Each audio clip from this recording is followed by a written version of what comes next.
Presented by Super Chevy, your local Super Chevy dealers. It's time to talk LSU football on the flagship home of the Tigers. Call 225-499-9898. It's Eagle 98.1 Game Day. Now, live from the Mercedes-Benz of Baton Rouge studios, here's Charles Hannegriff and Richard Dixon. Big plays rule the day for LSU as they finish the season on a high note with a 37-17 win over Oklahoma. Good evening, everybody, and welcome to Eagle 98.1 Game Day. I'm Charles Hannegriff along with Richard Dixon. The first ever meeting in the regular season between these two teams finished up a regular season that neither one of these teams was particularly fond of the way the entire season had gone. Both teams started the season in the top 20, but fell well short of their goals of the college football playoffs. Nevertheless, you got the best effort, I thought, from both of those teams tonight. And on a really positive note, besides the fact that LSU won the game, we saw some things that we haven't seen before this year. So after each team punted on their first possession, the Tigers took the lead on a 53-yard drive that had Nussmeier hitting Kyron Lacey to give LSU the lead. LSU would get the ball back quickly, but deep in their own territory, and that was when Nussmeier was sacked, fumbled. It was returned for a touchdown, and Oklahoma had tied the score. The next sequence was the one that could have swung the game in Oklahoma's favor. Nussmeier was sacked by R. Mason Thomas on a play that honestly, never seen Will Campbell get beat on a play like that. Thomas is an exceptional player. So is Campbell, but Thomas got the best of him. Landed on Nussmeier, and he had to leave the game. And, Richard, I don't know what you were thinking, but I know what I was thinking was he's not coming back into this game. No doubt. I mean, when you see a fall like that and the way it was, I mean, it's the picture perfect to where he did something to his shoulder, and you didn't see him coming back. After that, A.J. Swan had to come into the game. The Tigers would get a field goal on the next drive. It was mostly the drive was sparked by a 50-yard run by Caden Durham. Then Oklahoma had probably their best offensive sequence of the night. The one time they were able to get behind the LSU secondary, they hit J.J. Hester for 50, and then Arnold for the one time of the night that he broke a long run, 28 yards, to get him down in position to punch it in. And about midway through the second quarter, Oklahoma's up 14-10, and you really don't feel that they've done anything that would have them in control of this game, but they had the lead. Nussmeier's in the locker room, and at that point you're like, uh-oh, this is not exactly going according to script here. No, I mean, that was the worst feeling is, you know, you come out and you score on your second drive. Then you have the strip sack fumble. Then they have the deep play. And you're sitting there thinking, you know, Nussmeier's out. You know, when you're coming back, they've already done two things that have hurt you, deep passes and QB run. So at that point, you're like, here we go again. The feeling of nervousness didn't last long, though, just till the next kickoff when we saw the first of some things that we haven't seen so far this year. Xavier Thomas has had a very good year returning kicks, but he had a concussion or a head injury in this game. And Aaron Anderson went back to return the ensuing kickoff. He took it back 100 yards for a touchdown, and we've been waiting for, you know, a kickoff return, a special teams play.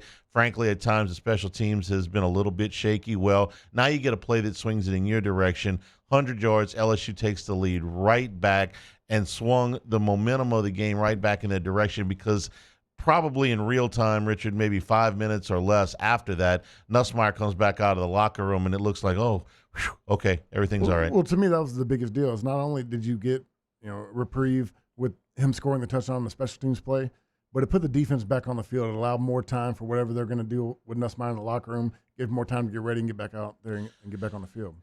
Oklahoma would get a field goal. The tie score at 17. Nussmeier came back in to run a 2-minute just right before the 2-minute warning.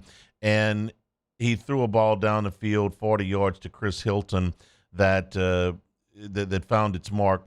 And the Tigers, with 45 seconds to go in the first half, took a 24-17 lead. So this is the second thing that we've been waiting all season for. LSU has lacked a deep threat. We've said it 11 times out of 11 postgame shows.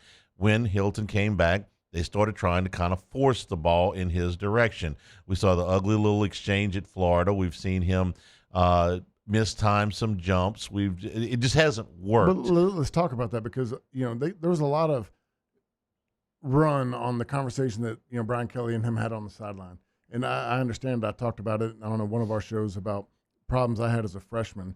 That's a coachable moment because in his 2 touchdowns today, you didn't see him leave his feet. He ran through the play. It's something that he jumped a little bit on the first one. Yeah, but he ran through it. Yeah. He didn't leave his feet to go up and above. Yeah. He used his speed. He didn't stop. Yeah. He ran through the play. And that's one thing that, a lot of you see it a lot with young receivers. And when I talk about Chris Hilton, he's an older guy, but he's missed a lot of football over this year. Yeah. And it's a timing deal. To see him finish that way after, getting his butt jumped about it and then doing it the right way was a big deal to me. Tigers took a 24-17 lead to the locker room, and in the second half, the defense pitched a shutout. The only real spark that Oklahoma, I thought, got in the second half was on the opening drive. They had a 3rd down and 9. They had Arnold dead to rights. He got out of it and ran crap. And ran up for a first down, but they got him off the field immediately after that. Then LSU converted a 3rd down on a little swing, a little spot pass to Durham. And then on 3rd down and 5, we saw something else we haven't seen very much this year, which is Garrett Nussmeier, hurt shoulder and all, run for a first down on a 3rd down and 5 where, I'm sorry, he just hasn't done very much of that, and we've, asked for it. And, well, it wasn't the only time he did that tonight, but on that 3rd down and 5, he came up, got the first down, and then another bomb to Hilton just to prove that the first one wasn't a fluke. So you do, again, the things that you haven't done this year. You haven't seen Nussmeier run very much. You haven't seen them connect with Hilton or really anybody on the very deep balls, okay? There's plenty of stuff in the intermediate range, but the very deep balls. So they come back there. That puts them up 31-17 midway through the 3rd quarter, and they were in control at that point. No, I mean, you're talking about the things we've wanted to see. This is, it's the last game of the season, regular season, but to see those things that we've been wanting to see, scramble for a first down, hit the deep ball. I mean, it was very promising understanding that these things are starting to show up. Down 2 touchdowns midway through the 3rd quarter. I thought Oklahoma got a decent little drive going the next time, and then I thought they sort of panicked. The double pass, certainly the receiver that threw the ball, Sharp, panicked there because he would have been well advised just to eat that football rather than throw it up for grabs. Sage Ryan got the interception, and LSU would take a drive through the ball. Tight end not named Mason Taylor, Kamarian Pimpton, with probably his biggest catch of the year down inside the 5-yard line. And it was a play off a bubble screen that we've been talking about. They released to go block. Everybody flew up. He released down the sideline. It was a great executed play. And they would get a field goal out of that drive to put them up 34-17. And from that point, they were really able to tee off defensively. I thought the next drive for Oklahoma included a pair of LSU sacks. Dominic McKinley really starting to come on here at the end of his freshman season. They got another field goal late to make the final 37-17. There was one play that in late in the game where Weeks was whistled for a personal foul. That's the one I was talking about. It was a close call. It's kind of a ticky-tack call. But I hate those calls. I texted an SEC referee in the middle of that, and I was like, that was chicken crap. I mean, like, you spend your whole week trying to get after the quarterback, and I'm not going to make a big deal out of it, but it was a late push. I don't like the call. He's got to make it. I think it's the toughest call for an official to make. It's the hardest thing for a defensive player to pull off because you want to get there. You're doing everything you can get there, and you just want to at least put your hands on him. And at the sideline, I get it. He didn't fall to the ground. I get it if he goes to the ground tumbling and falls. Yeah. He didn't go to the ground, but look, we won the game. There's a trust issue there where you're running toward the quarterback and you're like, don't make me hit you. Go out of bounds, okay? Well, you're talking about a split second where he could turn up and go up the field. Exactly. Or he can't. So you got to make that decision in your mind too. So you want to make sure he gets out of bounds. It's a tough call. It is. I think, like I said, I think it's the toughest call in football. So LSU finishes the regular season at 8-4. We saw a lot of things that, again, we wanted to see. We saw Nussmeier not turn the ball over. We saw LSU establish enough of a running game to determine some balance there. We saw them hit a big special teams play. We saw them hit a couple of long bombs on the deep balls that really haven't been there. We saw them. Now, Jackson Arnold finished with 75 yards rushing on 75 carries, but I thought that save 2 or 3 of those 17 runs, and 4 of those were sacks, that they at least kept him in check enough. There were a couple that he got away. The first drive of the third quarter, but he didn't kill him tonight with it. The way Milroe killed him, the way Marcel Reed killed him, he got his yards, but they were. I don't want to say they were not significant. They didn't hurt him. There was only one that was misfit. The defense misfit the run. Yeah. And that was the very first when he broke for a long one on their scoring drive. Other than that, guys were in the right position. And they were able to crowd up enough, dare him to throw the ball over their head. They did it the one time to J.J. Hester. Other than that, there wasn't much in way of the passing game for Oklahoma. They had 110 yards on the night. LSU ended up, getting the one interception. So all in all, a very nice effort for LSU against an Oklahoma team that really dominated defensively against Alabama last week. You're coming off, the way that the worst LSU's been beat this year was by Alabama, and then your last 2 weeks you've beaten teams that beat Alabama. So it just shows you that you have what it takes. You just got to bring it every Saturday. That'll be the frustrating epilogue to this season. Is you were and last season too. Last season you were right there to beat Ole Miss, which would have swung the whole season. This year you were right there to beat Texas A&M. You had the lead. You were right there with the lead in the fourth quarter against USC. You were right there in position to win in Gainesville, where lo and behold, all the doggone tiebreakers would have fallen your way. If you win in Gainesville, you're in Atlanta next week. Mm-hmm. You're right there, but it still seems like it's, kind of far away.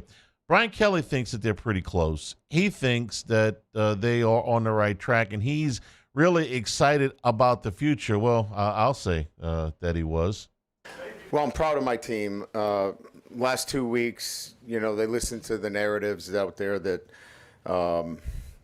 they weren't excited to play for anything, that the season was over, and they simply went out and played inspired football in the last 2 weeks. They put consistent performances together over the last 2 weeks, and really proud of their performance. They played well against Vanderbilt, and they played well against Oklahoma. Both those teams beat a team in Alabama that we lost to. So just really proud of our football team, proud of the way they prepared this week. And, they're 19. This team over 3 years is 19-2 at home. So, whatever camp you want to jump into, go right ahead. We had 5 freshmen and 2 sophomores on defense today, playing their tails off. So, again, we're taking receipts, and, we'll see you at the national championship. Say that again. I love the confidence. Fantastic. I want a coach that wants to play in the national championship game.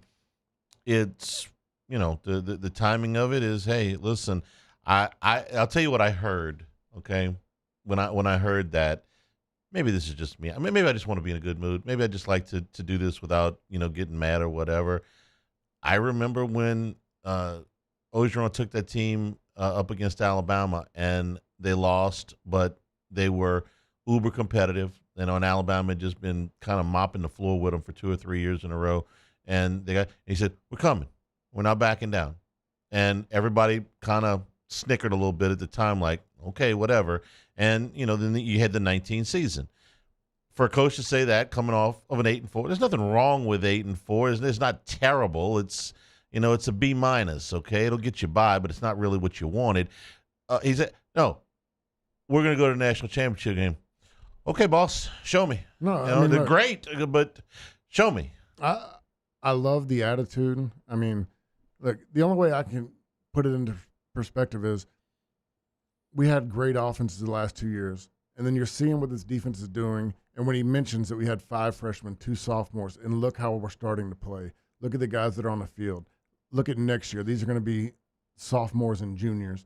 Yeah. I see what he's saying, but to go out there and say, we'll see you in the national championship, we're keeping receipts. That's a lot. That's a lot. He also did mention in that press conference that they've got several players that have decided to come back that just have to make announcements. They haven't announced it. The other thing I want to say is he came out and said that we're hearing people saying they had nothing to play for. I haven't heard that. It was questioned. When we talked about it, like what's going to happen the next couple of weeks.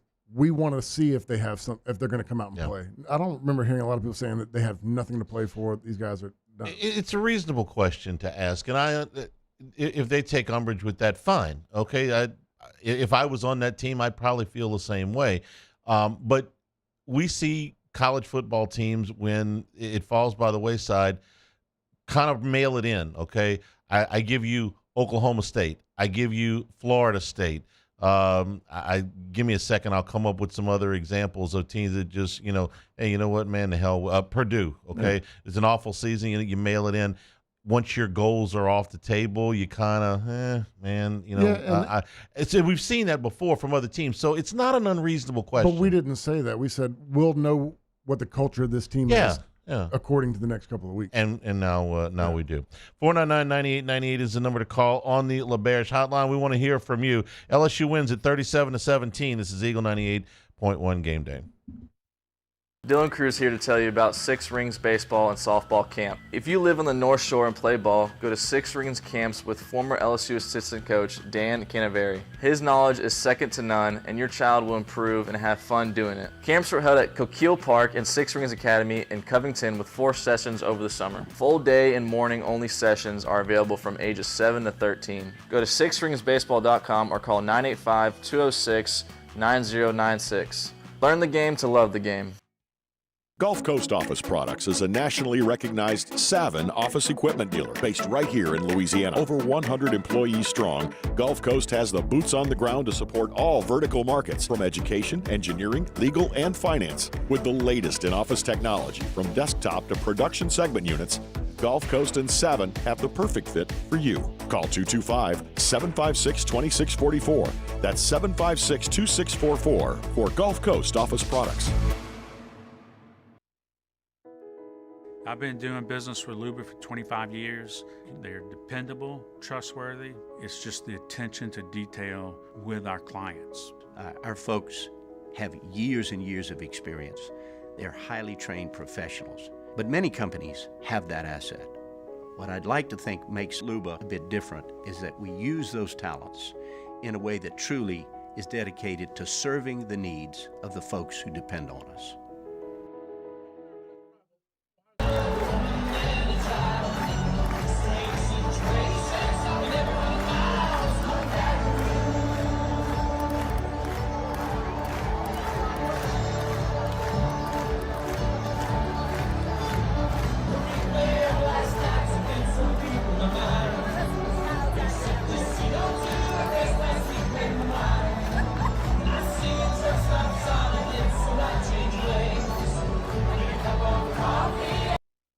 At Atmos Energy, our Smart Choice solutions help customers save energy and emissions with rebates up to $500 off high-efficiency natural gas appliances, smart thermostats, and weatherization upgrades. Together, we're fueling our energy future. Breck teamed up to reimagine your parks, and you imagined big. With your help, we went to work, creating 12 beautiful community parks across the parish. A family-sized water park, miles and miles of trails, and parks just for your dogs. There are more places to splash, to explore, to run wild, and even soar. You imagined, we delivered. Gold. Breck, your #1 park system in the nation. Gulf Coast Bank and Trust is giving our customers the power to bank anywhere, anytime during this challenging event. And we're right there with you. Our mobile banking app is a smart way to manage your money and time. Gulf Coast Bank and Trust, the bank that cares about you.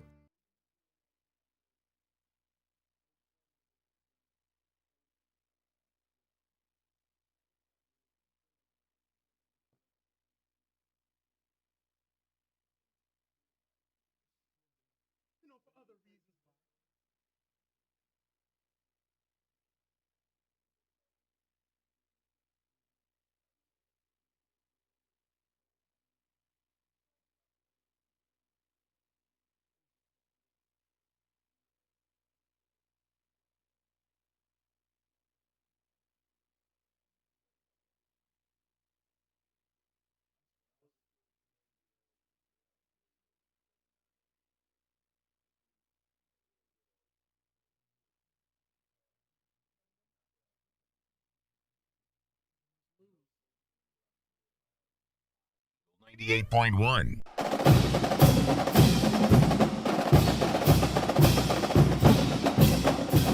Eagle on 8.1 game day continues. LSU wins at 37-17. 499-9898 is the number to call on the LeBear's hotline.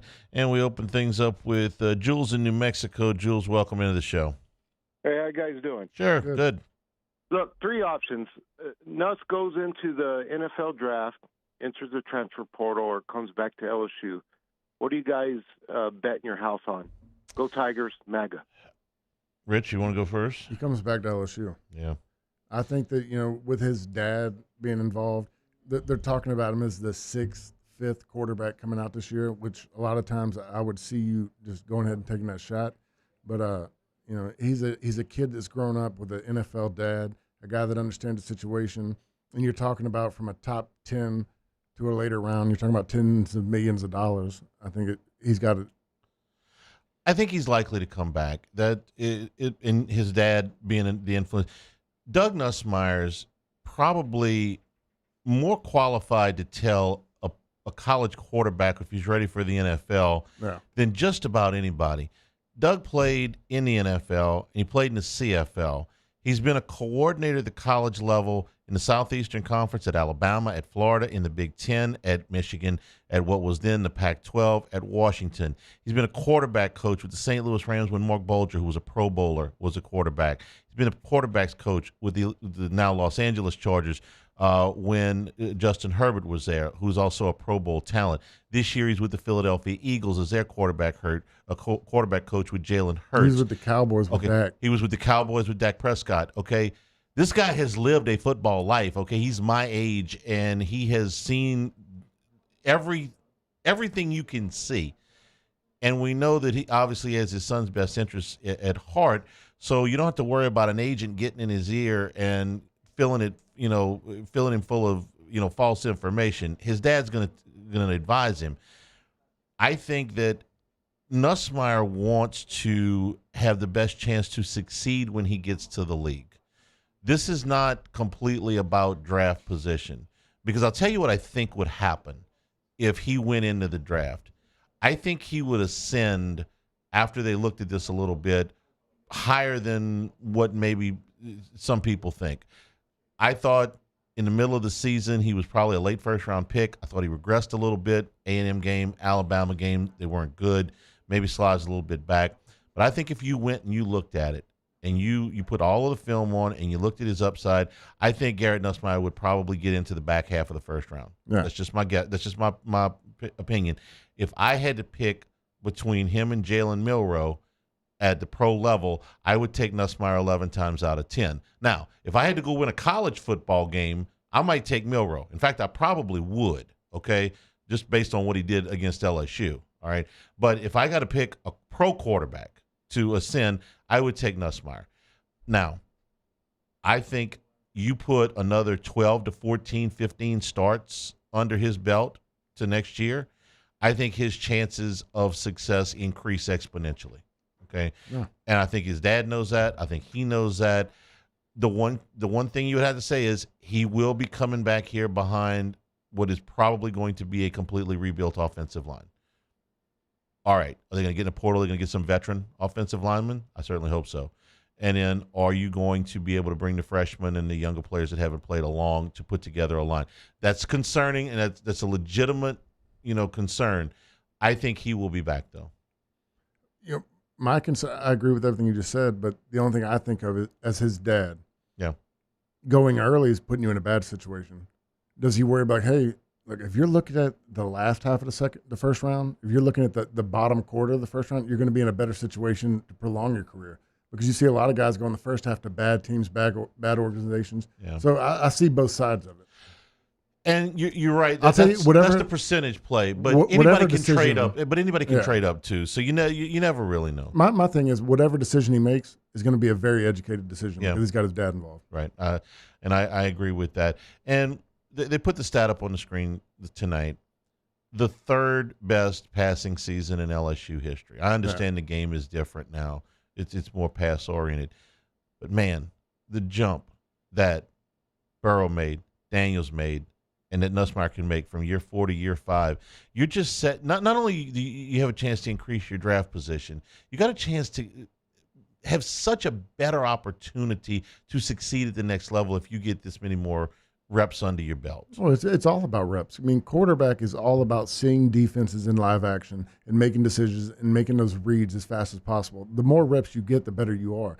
I mean, when you just said that, he's looking at number 3. In the last 6 years, our top 3 passers came. That's pretty crazy as well. 499-9898 is the number. Craig is in New Iberia. Craig, welcome into the show. Yeah, man, this has probably been one of the most, I guess, Dr. Jekyll, Mr. Hyde type football seasons. I mean, it's not just LSU. I mean, it sucks we just barely missed out by one game. But, like I said, it's not just LSU. I mean, you look at, Georgia. Georgia beats Texas, look like world beaters. They escaped Georgia Tech last night, which Georgia Tech is a good team. I mean, Alabama has, a couple losses. Ole Miss looked like they were going to cruise into the playoffs, and then they stumble against Florida. I mean, this has been a really crazy season without one real big, horse just running the show. That we're used to in the SEC, having one or two just dominant teams. So, all the people that are just kind of down on LSU and say the Brian Kelly, they just need to look around and realize that it's not us. I mean, it's not just LSU this year. It's everybody. I mean, Texas, Alabama, Georgia, Ole Miss. I mean, that's all good football teams that are, only a few of them are going to make it in. I mean, one week they look like world beaters, and then the next week they get beat by somebody they had no business losing to. I mean, this is probably the biggest what-if season I've been, that I've seen is like, because what if LSU beats Florida? What if they don't have the meltdown against Texas A&M in the second half? I mean, I'm looking at making plans to go to Atlanta next week. So, right. and the team has played very well at times and has played very poorly at times. So I just wish we could have gotten it all together just one of those times, and we could have been in Atlanta. But like I said, it's everybody. It's every team across the board, up and down the SEC. I mean, we beat Vanderbilt handily. We beat Oklahoma handily. And both those teams beat a team that beat us like a drum in Tiger Stadium. Sure did. So, thank you, Craig. I appreciate the call. Richard, if you had to, I asked this question a couple of times in the pregame. If your life was on the line, you had to pick one team to win a game, who would you pick? Georgia. And you feel good about it? No. That's the only one I can come up with. Probably the perfect year to start the 12-team playoff, because I think I could probably end up making a real good case for about 6 of them. Yeah, that if everything's Georgia, right, that they stay healthy. I'd probably pick Georgia too. Yeah. But they always seem to get up for the big game. But I say that they lost to Alabama, got down big. Everybody thought they would have destroyed Georgia Tech, ended up going to overtimes. It's just a weird year. And to me, this is the start of you're truly seeing the transfer portal, NIL, guys being able to move around. You don't have the depth you used to have. Guys are not waiting to start anymore. Guys are going somewhere for money to start at other places. Might have said Ohio State, and hey, and by the way, Kelly has said they're going to be more aggressive in the transfer portal. That's wonderful, and I think they need to do it because I think they need some veteran linemen. Well, it does not guarantee you anything. Ole Miss and Ohio State have 2 of the larger payrolls. From the transfer portal from last year. Both of them, Ohio State's anyway, north of $20 million. Ole Miss, pretty significant too. And Ole Miss is not going to make the playoffs, and Ohio State's limping in. They got beat by Michigan today, who's not very good. Well, it's a gamble. It goes back to what we said second week when Nick Saban said, I don't care if you got $20 million. You got to spend it on the right people. That's exactly it. So you can go out and spend, but it does not guarantee you success. Let's see who's next. Jordan is in Marksville. Jordan, welcome into the show. Yeah, I'm live. Yeah, go ahead, Jordan. What's up? Hi. Man, we got to talk about the concession stands. They are getting worse every year, and we just can't take it anymore. We're sitting on the east side. We're starving. They run out of beer. We got to go down 4 levels. That's a problem. Can't run Who can we talk to? We're in Louisiana. We are in friggin' Cajun country. We want to eat, we want to drink, and we at Tiger Stadium they could be making hand over fist. Jordan, with all the money. I'm gonna pass this along to the proper authorities. Okay. Well, I can tell you I what. promise you. Get it where it needs to go, Gordy. Okay. We can't be like this next year. That's why we've done so bad. You know because she the drunk. fans She has to aren't call fed me and- Gordy. I'll tell you what my mom used to do. She always called it her fourth quarter drink. She would get a Listerine bottle that looked like the brown Listerine. Right. And she would put a little bit of whiskey in there. And when they checked, it'd be like, oh, it's a Listerine. And she called it her fourth quarter drink so she didn't stress out and freak out when we were playing. I think that's a pretty sound strategy. Yeah. I haven't sat in the stands in a long time, so I don't know. I will take Jordan's word for it. She certainly seems that she was. Look, if people need more beer, get them more beer. Yes. I mean, this is what LSU is You're about. costing yourself money. That's all it is. Get them Come more on, beer. Scotty Woodward. What are you doing? We need Spend an extra 10 grand, get a few more cases in there, and load it up. This is about turnover, man. You know, you got to move the lines. That You gotta- 12-pack of beer you're selling for $12 a can, you're making plenty of money. Buy a few more. Wait, where does the NIL money come from? It's out of the beer money. Come on, man. Mockler, you listening? Come on, Scotty Woodward. You gotta get going. 499-9898 is the number to call on the LaBerge hotline. This is Eagle 98.1 Game Day.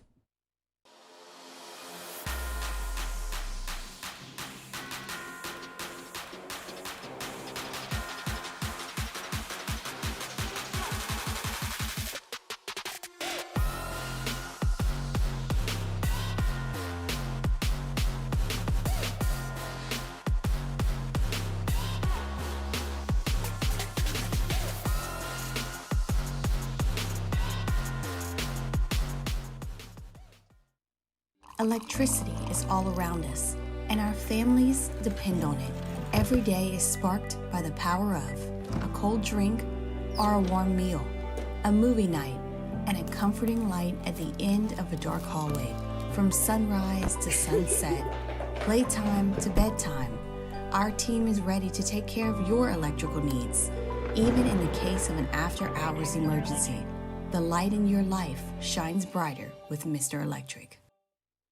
Hey, it's Matt Moscona. For years, you've heard me tell you about Insurance Network of Louisiana, helping you find better coverage for less money. But it's not just for your home and auto. They also offer commercial property. So, retail stores, professional offices like doctors, dentists, attorneys, clothing boutiques. Insurance Network of Louisiana can find you better coverage for less money. They service the entire state of Louisiana, and they're local. So call today at 293-0450 or lainsurance.net.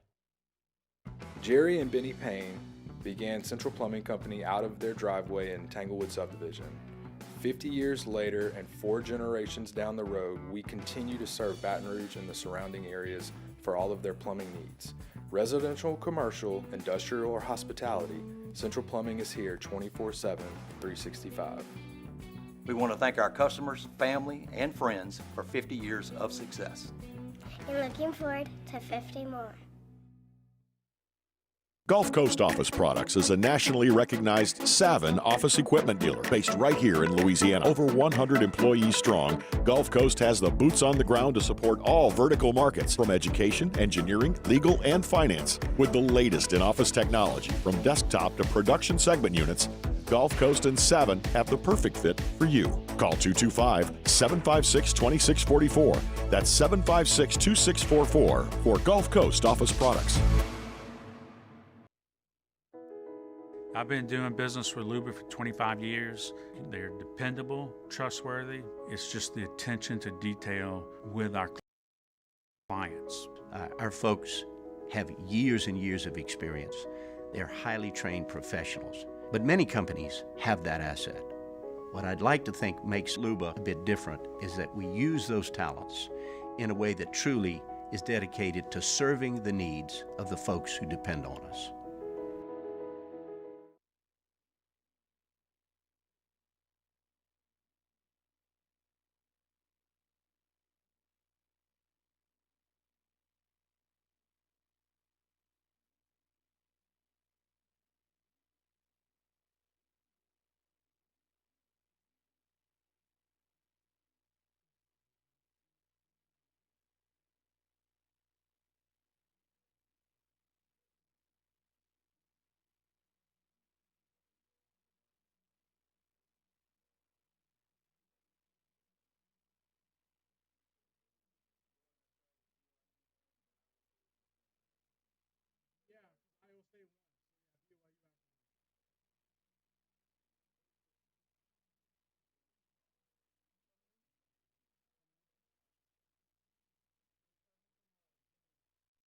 98.1.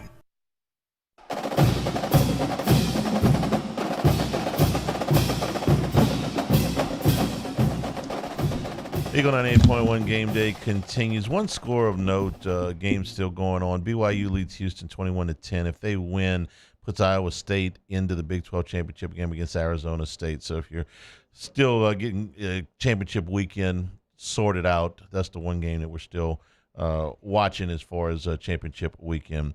All right, 499-9898 is the number to call on the LaBerge hotline. Jimmy's in Gretna. Jimmy, welcome into the show. Hey, buddy, I'm driving home. I think the previous call made a valid point because my buddy was in line, and it took my friend about over a quarter to get back to their seat. The food line took a very, very long time. I know halftime everybody shows up at the same time. They don't want to miss plays, but she's got a point, and it takes away from the crowd noise. Look, I hope Nussmeier comes back. I remember his daddy playing for the Saints. Actually, he was in a Mardi Gras parade. He threw me a cup. He had a short-lived career with the Saints, but smart guy. You know, the blueprint is what, Jaden Daniels, he played 2 years, right? And so did Joe. It would make sense. Nussmeier does this, comes back a second year and boosts his value. I don't see how he's it's like the Trubisky effect with when Trubisky got drafted by the Bears. He was a one-year starter. I mean, Nussmeier basically is a one-year starter plus a bowl game.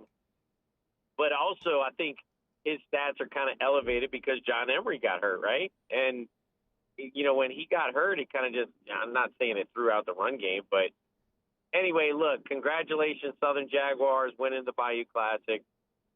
Coach O's rumored to take the Southern Miss job. Hey, more power to you, dude. They need the help. If he could turn that train wreck around, God bless the man. All right. I hadn't heard that one. That'd be interesting if he did. This is the deal with Nussmeier. You look at the quarterbacks that have gone into the NFL that have done well. You said Daniels played 2 years. He played 2 years here. He played 3 at Arizona State. Daniels had over 50 starts. Jalen Hurts had over 40 starts. C.J. Daniels had, I want to say, 30-something starts. Caleb Williams, over 30 starts. Brock Purdy, 50 starts. I mean, we're talking about these young quarterbacks that had Trevor Lawrence. I know he struggled this year, but had, I want to say, right at 40 starts, okay? These are the guys that, and it's not foolproof, okay? Kenny Pickett started, I think, multiple years at Pitt, and that didn't work out. And Sam Darnold started from the time he was a freshman at USC, and it took him a couple of years to get right.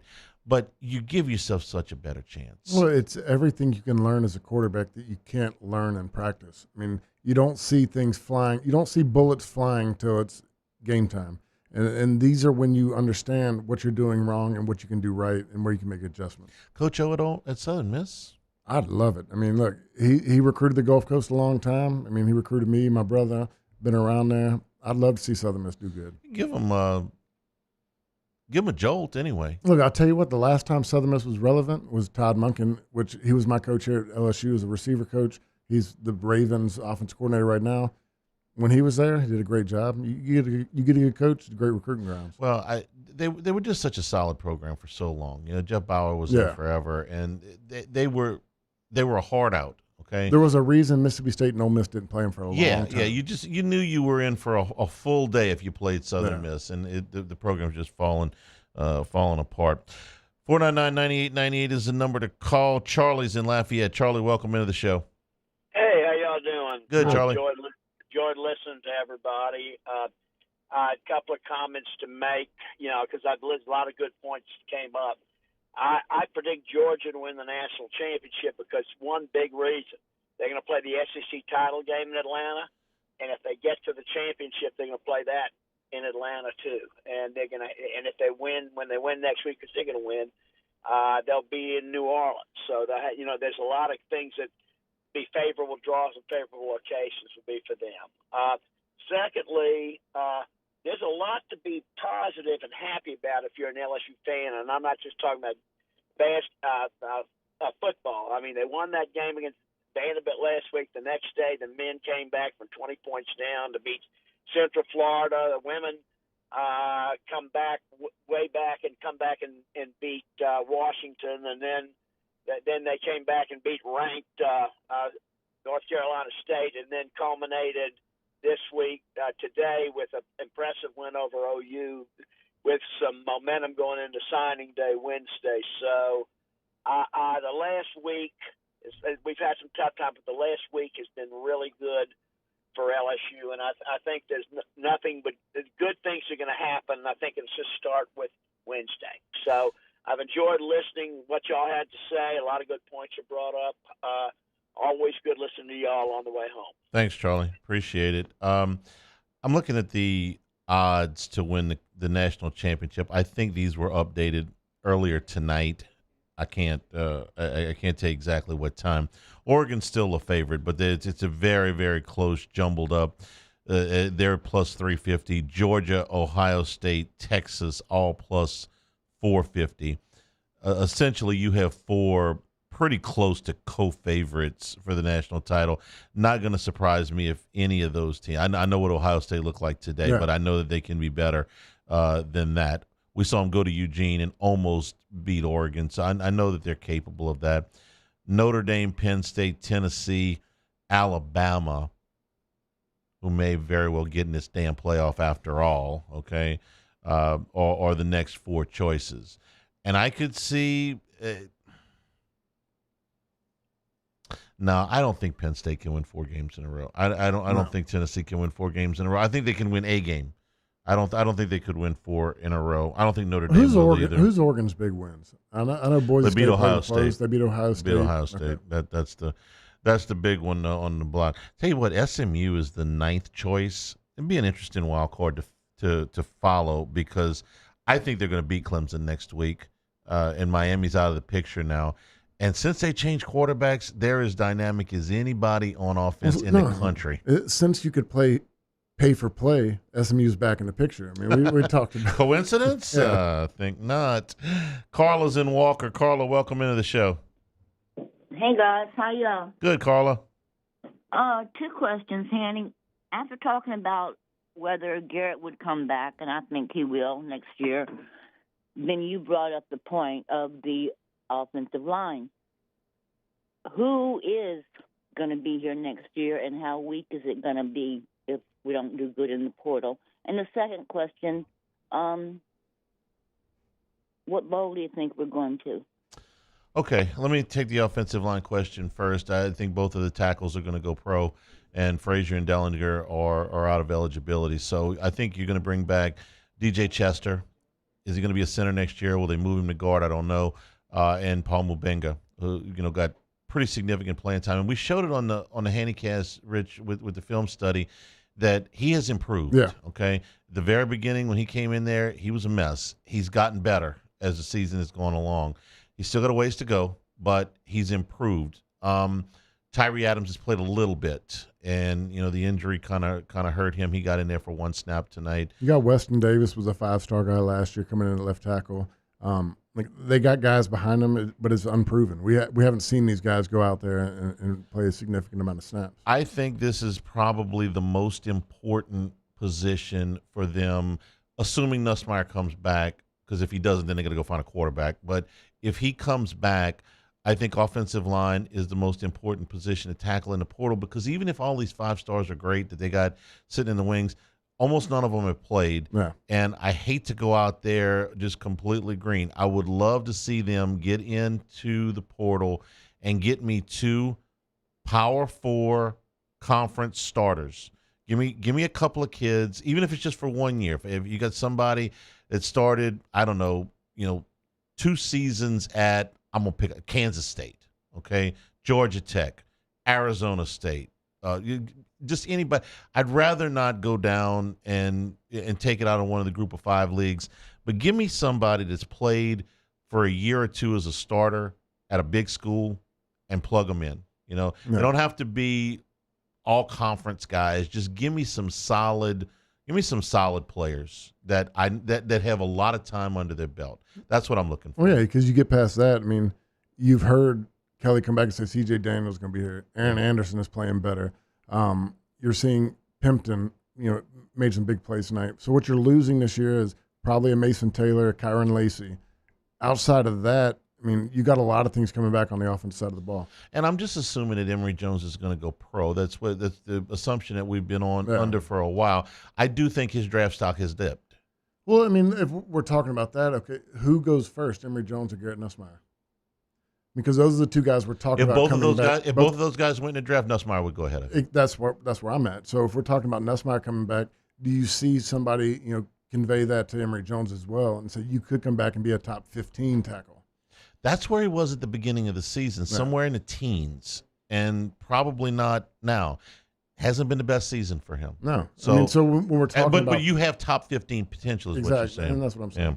Yeah. 499-9898. Oh, the bowl game. Okay, actually I did that. Let's see. Music City? That's a good guess. The Citrus Bowl gets the first pick after the playoffs. They're not going there. They're not going to send them back to Las Vegas. So that leaves you with Liberty. They're not going to send them back to the ReliaQuest. They're not going back to Tampa. So that leaves you with Liberty, Music City, Gator, and Texas. And I think they've kind of penciled in Texas A&M to the Texas Bowl. So that leaves you with Liberty, Music City, and Gator. Liberty's a decent guess. Friday, December the 27th at 6 o'clock, 2 days after Christmas. That would be fine against somebody out of the Big Ten. So Liberty, Music City. I'm sorry. That's the Liberty Bowls on Friday, December the 27th. The Music City's on Monday, December the 30th at 1:30. And the Gator is on Thursday, January 2nd at 6:30. Give me one of those three is my best Well, if we're doing guess. Postgame, I want the 1:30 game. That's the one I want too. If it's the Thursday night Gator Bowl and we're going to start on a weeknight post game at 1 a.m., we may have to rethink that. 499-9898 is the number to call. We'll take a break. Come back with more of your calls. Eagle 98.1 Game Day.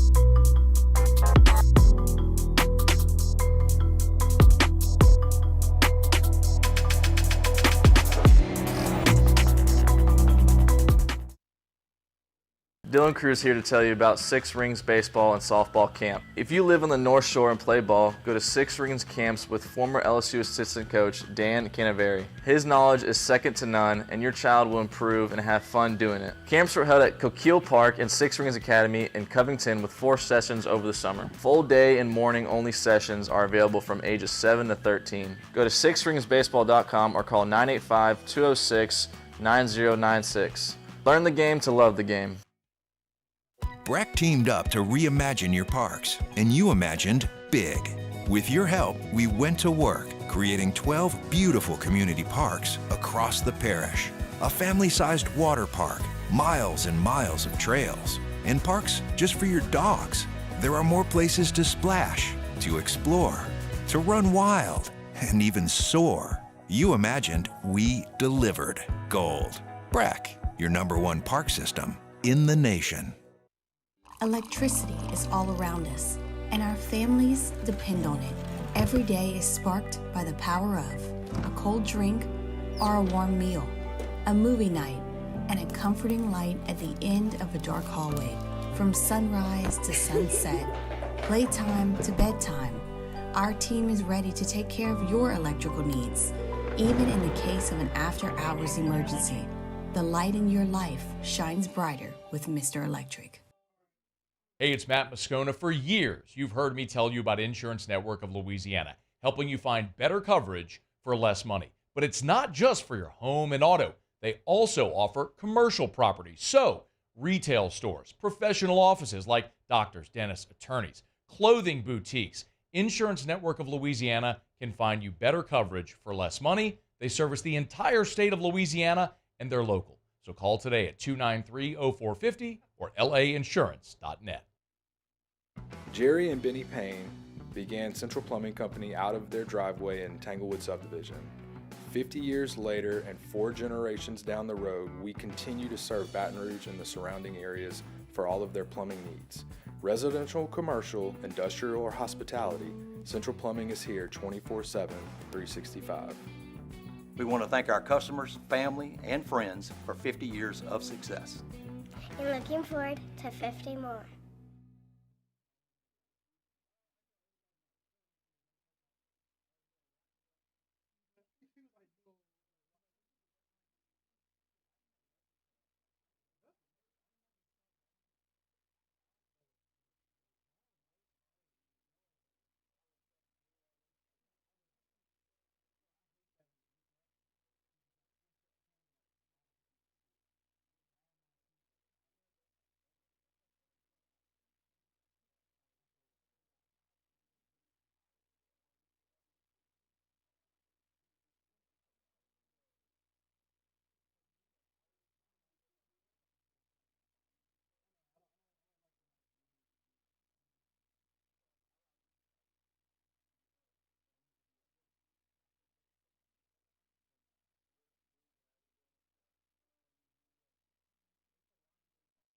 Eight point one.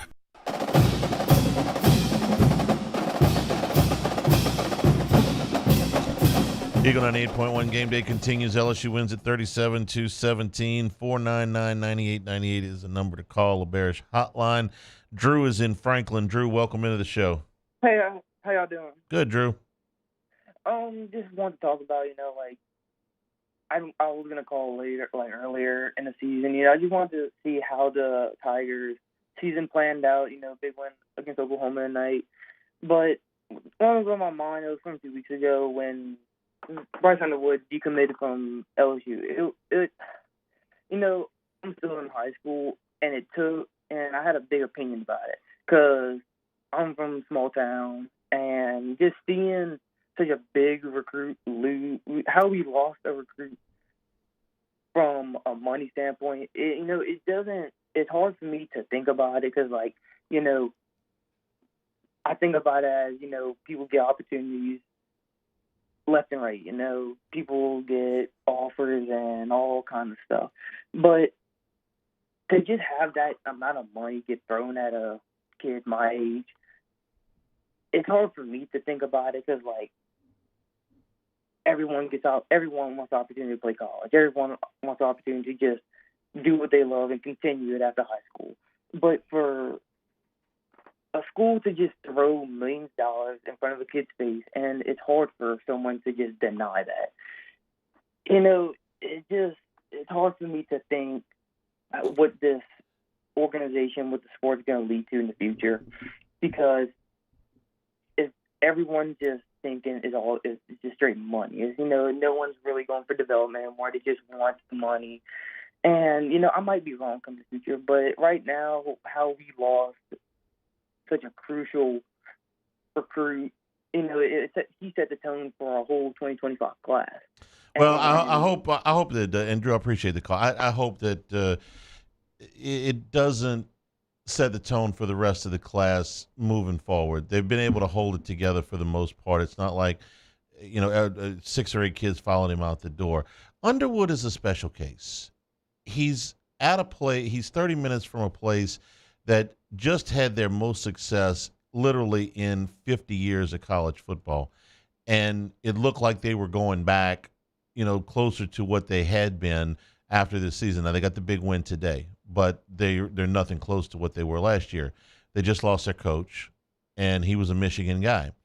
They also happen to have 2 individuals, one of them in Larry Ellison, who's one of the richest people in the world, and another one in Dave Portnoy, who is the biggest marketing internet mogul guy, and also has his fair share of coin. Okay, he's not as rich as Ellison, but he's got plenty of scratch. So you put all those factors together, and you end up with an unprecedented offer in unprecedented times. We haven't had this system around long enough to see a lot of these things, come to $12 million. The 5-star quarterbacks work out probably 2/3 of the time, but a lot of these guys, they're not. Spencer Rattler's a great example. Spencer Rattler, I think, was the number 1 quarterback in the country the year he came out. Okay, he's hanging on an NFL roster as a 5th-round pick. Jackson Arnold, who we watched play tonight, okay, he's a 5-star guy, right? Look like an NFL quarterback to you? I think it's more 50-50 than 2/3. I mean, when I came out, Mitch Mustang was the number one quarterback coming out. Brock Berlin, who was here in Louisiana, was a huge recruit. You might be right, Richard. Ryan Perler, who you played with, okay? Now, that was the off-the-field stuff. But, look, you think with $12 million he ain't going to attract some attention? I don't think anybody wants this situation to continue, including the schools that can afford it. I made the they don't comment want this, that I would have almost been just as frustrated if we ponied up to pay somebody $12 million, because talk about the pressure you put on a kid to start day one. And look, everybody, you're going to take the money. If I'm sitting here getting recruited and somebody doubles the offer I have somewhere, my dad's going to be in my ear, be like, hey, that's a lot of money. $12 million is it's unreal. I mean, crazy money. $1 million is crazy money to me, when I'm thinking about it. But when what I heard the offer we had out there was around 6, they go to 12. It's a no-brainer. But to commit that amount of money and resources into a kid that's played nothing other than high school football, he might be the next greatest thing. I don't know. But to give a kid that type of money that's unproven, that's a lot of pressure that I don't know a lot of kids can deal with. I agree. Now, I don't think we're going to have to deal with these kind of offers for that much longer. I think the legislation will be in place probably 2 to 4 years from now.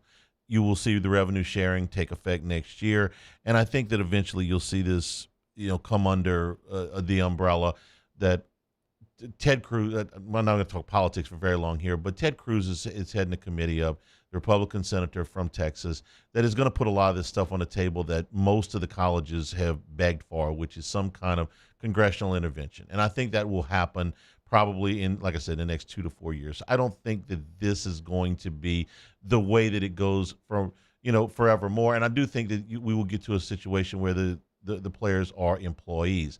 But right now we're in that in-between period where there ain't no rules. No, and from a former player's aspect, to me, I was all for players getting paid. I mean, I've been to the events where we were dressed up like, characters that sat down and they charged people to come in and talk to us and do interviews. Yeah. And I thought the guys that commanded that draw deserved to get paid for it. But it was all, to me, and most every guy that I know in the situation, it was about pay for your play on the field while you're in college. We never thought about becoming pay for your play to get to college. And that's the thing to me where it's got to get corrected. 499-9898 is the number to call on the Bears hotline. Oh, by the way, Drew, I know where Franklin is. Jules is in Abbeville. Jules, welcome into the show. Yeah, but do you know where Abbeville is? Yeah, I know exactly where Abbeville is. Played some football game there against the VC Eagles a few times in my life. Yeah, there you go. Okay, so while we're on the money thing, before I get to football, is it true that Oregon basketball team won $250,000 for beating Alabama in a Players Era tournament championship? I don't know if they got it for beating them as much as they got it for just playing in the tournament. I don't know if there was winner shares and loser share. I know everybody got paid something. I thought I heard one of the announcers. You may be right. You may be right, but they all got paid to go. So regardless of win or lose, they all got paid something. The winners may have gotten more. I didn't check the specs on that, but you might be right. Okay. And then my next 2 points, right quick. Caden Durham needs to be more involved in the offense, I believe. And number 2, not that I'm a fan, but Oregon has to be the least talked about, most disrespected, lone, unbeaten #1 team I've seen in my life. And I'm 69. I mean, I don't even know when they play half the time. But those are my comments if y'all care to, and I'll talk to y'all after the Stamp Act Bowl. Thank you, Jules. Appreciate it. Take the Caden Durham apart because I know you're a fan. No, I mean I am too. He's great. He needs to get more.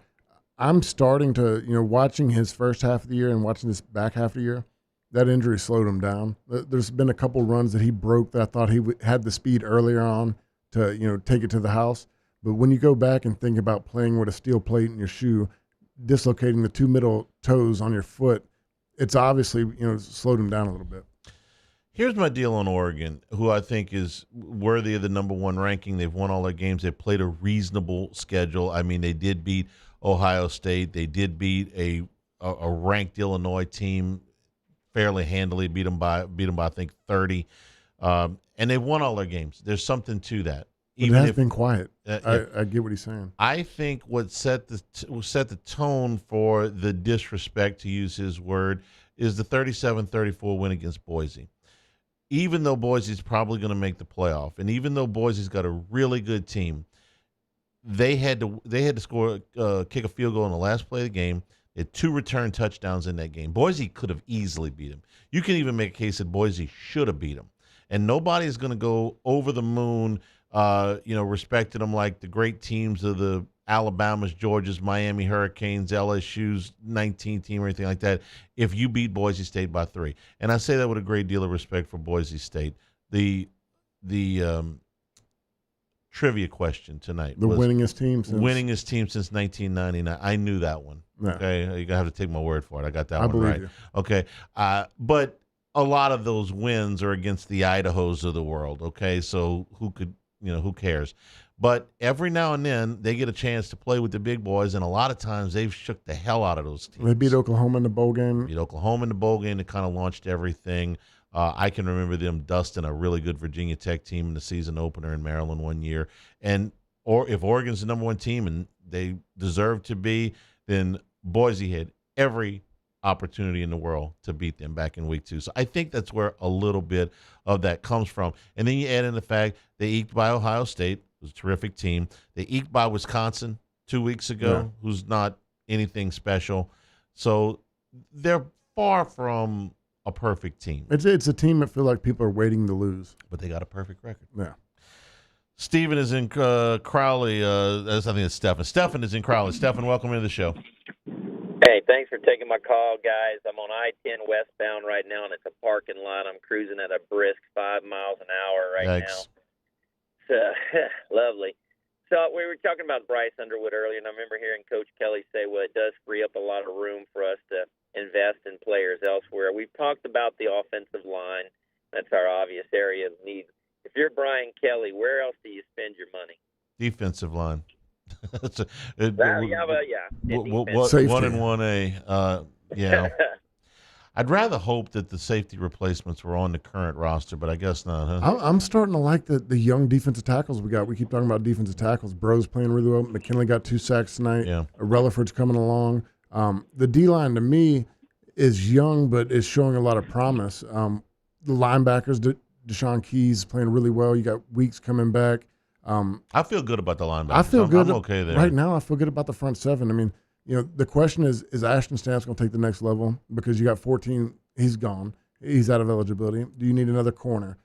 Do you need safeties? Because I would think that the young safeties at this point, we've seen a lot of bad safety play. They played a lot earlier on. If they were that much better, we would have seen a replacement at that point so far. Here's why. The corners, we do recruiting with Shea in the pregame. The top-rated player in this class now is DJ Pickett with Underwood off the table. He's a corner. It's here this weekend. There are 2 other top corners in this class. They are probably as stacked at that position in the recruiting class as anybody. Plus, you're going to get some of the players on this team back. So I don't know that it's as big of a and that's why I priority said safety. Safety for sure. Yeah, to me, it's safety and offensive line. I mean, if there's a freaking stud on D tackle or DN, go get him.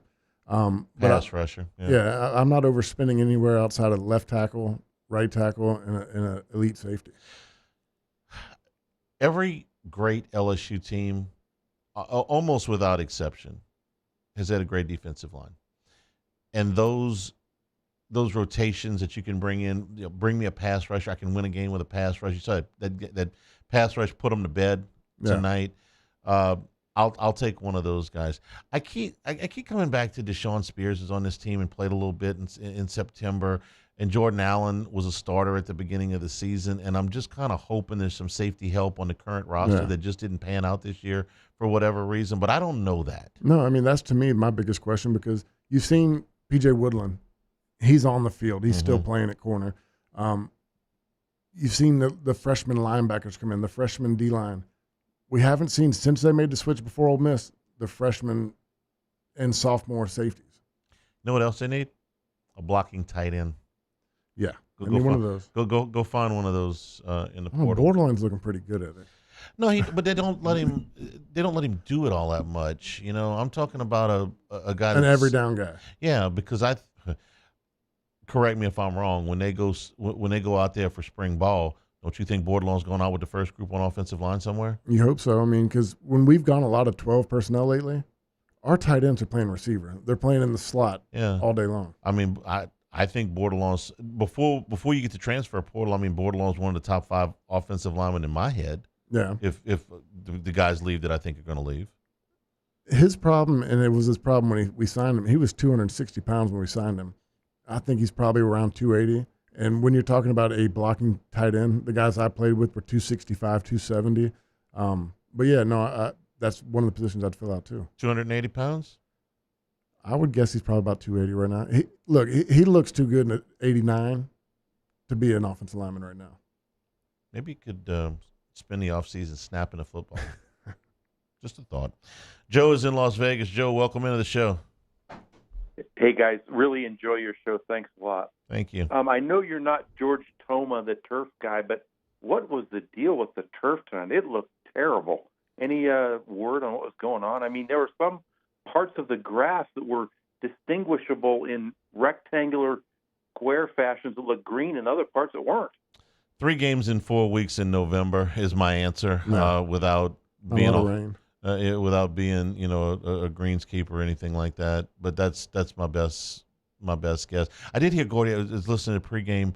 Not even the pregame. It was when he went out for the coin toss, talking about how firm the field was after 3 games in 4 weeks. Yeah. So yeah, that's just my guess, Joe. Thank you. Appreciate you guys. Thanks. I didn't pay attention to grass. Okay. What's that? I mean, no, but I know what he's talking about when you played in that stadium in November. The wear and tear on it gets. It gets it's prettier with spray paint. That's what they're going to do. They're going to color bald spots green. They're going to make it look as good as it can. But when you put that much wear and tear on it, you got 22 guys that weigh 250 pounds plus beating each other down and cutting it up. It takes a wear and tear. I didn't see him slipping around a lot. No, like you want to talk about bad turf? Let's talk about when I played the Capital One game in Orlando when they played 3 games in the mud. Yeah, when we were picking up squares of sod and throwing it out the way while we were playing. That one was the worst ever. Yeah, they had played the other bowl game in the rain. A week before? They played a game the night before. It was like 3 games back to back within 7 days. There was a high school game in there somewhere too. They had the Florida State championships on the field. Yeah, I felt bad for you guys that day. That's the only time that I'll make an excuse that the turf. We lost the game, but Trenton Holiday had like 3 explosive plays where he would have scored on. The turf just went out from underneath him and he fell down. Yeah, that would be the best way to defend Trenton Holiday's speed is to put him in a quagmire for sure. We're brought to you by Supreme Rice and SupremeRice.com. As we get into the holidays, we had some great gumbo on Thanksgiving night, and we used the parboiled rice from Supreme Rice. It's absolutely delicious, restaurant quality rice at home, firm, clean, and absolutely delicious. Support our Louisiana farmers with Supreme Rice. All of it grown, milled, and processed down in Southwest Louisiana. And, of course, they're part of the Climate Smart program that is promoting the reduction of methane emissions and promoting water conservation. So for future generations of Louisiana farmers, they can enjoy the same benefits. Pick up Supreme Rice wherever you buy rice, at all AG food stores, at Walmarts and Rouse's. You're going to save more you're going to get more for your dollar, and you're going to be supporting our Louisiana farmers at the same time.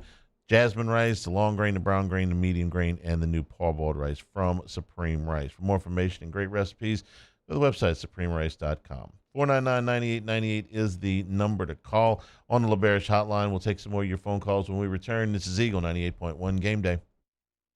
At Atmos Energy, our Smart Choice solutions help customers save energy and emissions with rebates up to $500 off high-efficiency natural gas appliances, smart thermostats, and weatherization upgrades. Together, we're fueling our energy future. The Windsor Senior Living Community in Mandeville, Louisiana is a beautiful, vibrant apartment community geared towards seniors. They are nestled right in the heart of Mandeville, where seniors live a more carefree lifestyle in spacious apartments with the peace of mind that comes from having a little extra help. Call the Windsor at 985-624-8040 to schedule a lunch and tour. Come see how the Windsor can be your passport to peace of mind. Gulf Coast Office Products is a nationally recognized Savin office equipment dealer based right here in Louisiana. Over 100 employees strong, Gulf Coast has the boots on the ground to support all vertical markets, from education, engineering, legal, and finance. With the latest in office technology, from desktop to production segment units, Gulf Coast and Savin have the perfect fit for you. Call 225-756-2644. That's 756-2644 for Gulf Coast Office Products. I've been doing business with Luba for 25 years. They're dependable, trustworthy. It's just the attention to detail with our clients. Our folks have years and years of experience. They're highly trained professionals, but many companies have that asset. What I'd like to think makes Luba a bit different is that we use those talents in a way that truly is dedicated to serving the needs of the folks who depend on us. Dylan Cruz here to tell you about Six Rings Baseball and Softball Camp. If you live on the North Shore and play ball, go to Six Rings Camps with former LSU assistant coach Dan Canaveri. His knowledge is second to none, and your child will improve and have fun doing it. Camps were held at Coquille Park and Six Rings Academy in Covington with 4 sessions over the summer. Full day and morning only sessions are available from ages 7 to 13. Go to sixringsbaseball.com or call 985-206-9096. Learn the game to love the game. Breck teamed up to reimagine your parks, and you imagined big.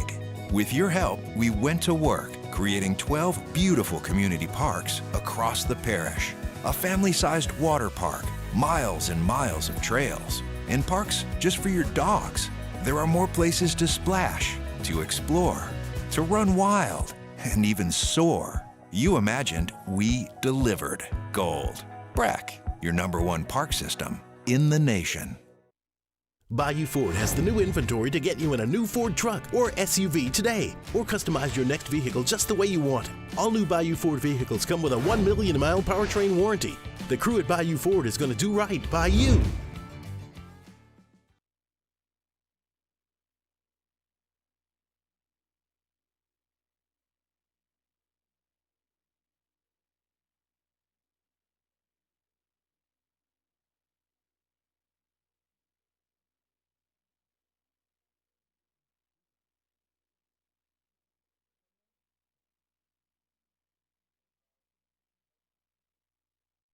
.1.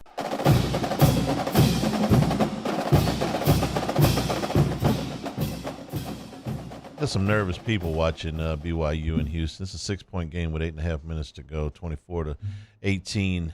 BYU with the lead. Big 12 championship game hangs in the balance there. Man, we had some crazy stuff happen in college football today. Flag planting is the big controversy of the day. Flag planting in Columbus, Ohio, in Gainesville, Florida. There was one other game I'm forgetting right now. The flag planting. Where do you stand on flag planting after you win a game on your opponent's field? It's stupid. I mean, you get a good picture of it. It makes somebody feel good. If you're going to taunt somebody in the face after a loss, to me, it's just as much on the guy planting the flag as is the guy throwing the first punch. Well, they had words. And I said games about Tallahassee is what I. What I was going back to is, I mean, we had the fight with Florida when they stomped on the eye of the tiger before the game. Right. I mean, it's very similar to that. The Ohio State stuff led to apparently there was some pepper spray dispersed up there. So we'll see what the fallout is from that, because they're already they're already investigating that. But it's like Ohio State, you had the whole game to you want to show what a tough guy you are. You had the whole game. Why not do it then? Why wait till afterwards with the flag? Because planting? if I lose the game and you come throw dirt in my face, I'm gonna punch you. Okay, I get it. it both ways. I saw the Michigan guy, after the game saying some people just got to learn how to lose and be respectful about it. Okay, well, some people got to learn how to win and be respectful about it. I can go both ways on this deal. Okay, well, that's going to be the early week. That's my prediction. Is we're going to talk about flag planting. Yeah. Okay, because that was one of the big things today. I was really surprised that Ohio State was not able to move the ball at all. One of the uglier games of the day, really. Ohio State and Michigan with 3 turnovers in the red zone and just an absolute mess.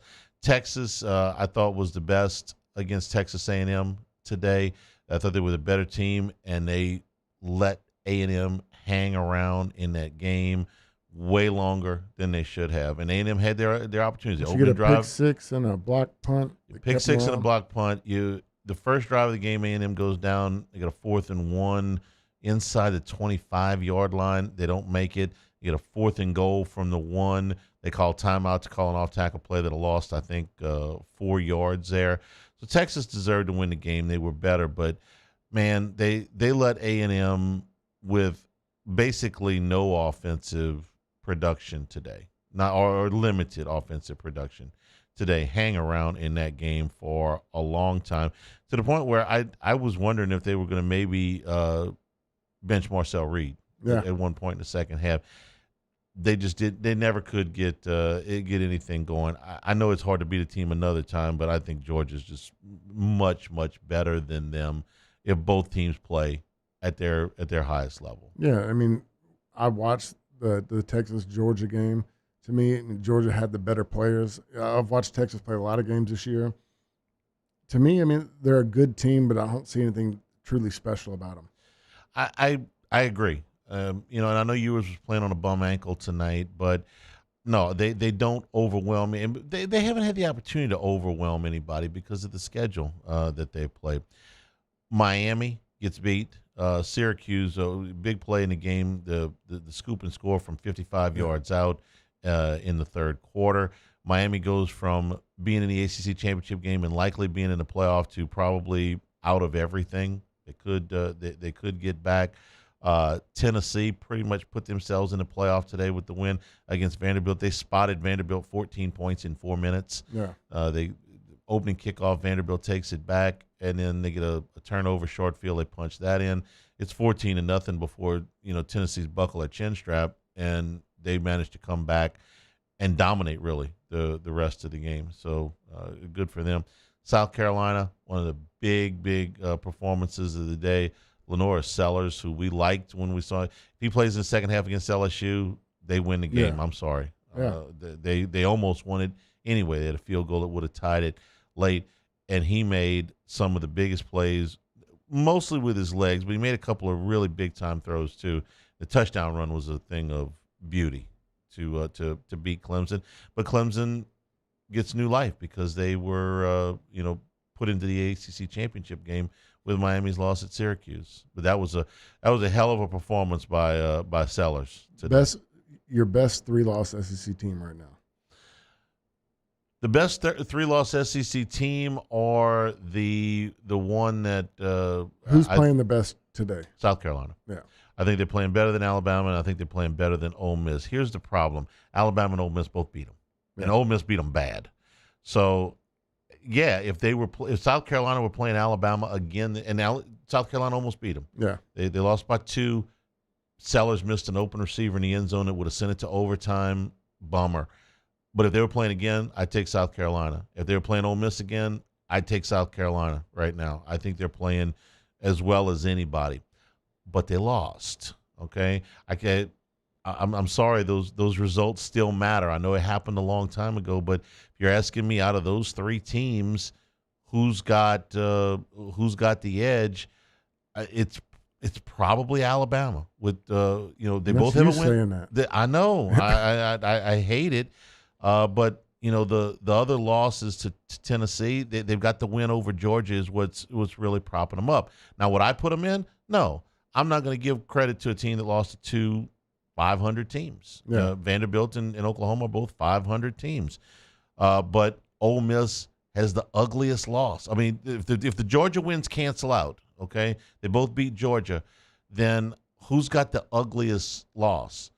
Ole Miss got beat at home by Kentucky, who won one SEC game the whole year. Yeah. I can't get past that. So if you get down to South Carolina and Alabama, do I think South Carolina's better right now? I do. But guess what? Alabama beat them. I'd much rather put a second team from the ACC in than Alabama. But if you're asking me to pick between those three teams, the SEC was rough this year. I mean, you know, Kentucky played a lot of close games and lost all of them. I mean, they played Georgia to a one-score game. They were in a lot of games, but they never finished them. You know, everybody lost to somebody that beat somebody. Yeah, right. And there's no. That's when we get to the dominant team.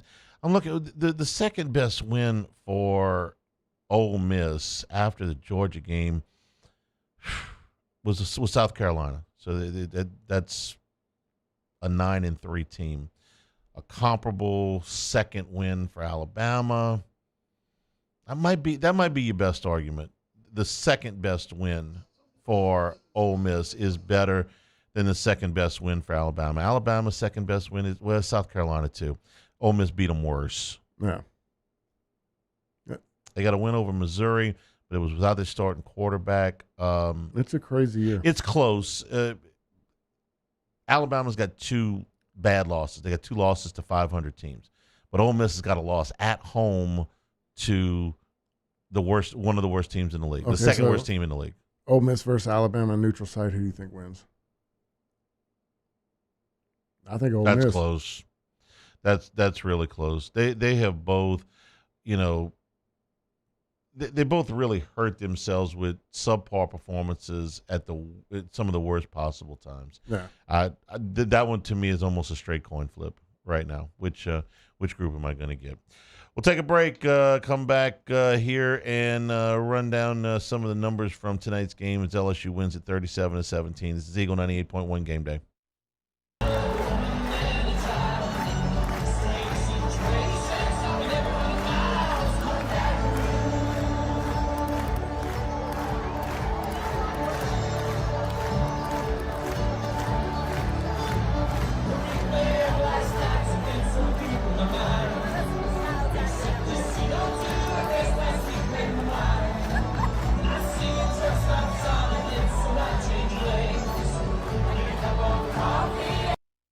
Electricity is all around us, and our families depend on it.